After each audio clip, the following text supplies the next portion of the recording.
Hey guys, my name's Gerschwitz and welcome back to the channel for another update. I know it's been quite a while since the last one and we've managed to hit 10,000 subscribers, so thank you so much for the support. The Christmas pack that you can see behind me has just had an update for all modern devices. You can find that on my website at lewisgerschwitz.com/Corsair. This also includes 2 new iCUE icons and 4 Nexus screen backgrounds. So use that however you wish, and I hope you have a happy holidays no matter what you celebrate. Unfortunately, Cyberpunk won't be getting an official iCUE integration.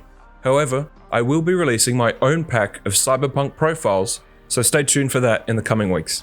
There's been a few misconceptions or people wondering online about what my role at Corsair actually is. So this, in conjunction with hitting 10,000 subscribers, I'd like to host an AMA or an Ask Me Anything. So if you have any questions for me, please leave them either in the comments down below or on the new channel I've created on Discord, AMA Questions.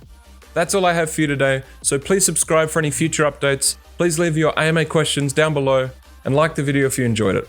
Thanks for watching guys, and I'll see you next time.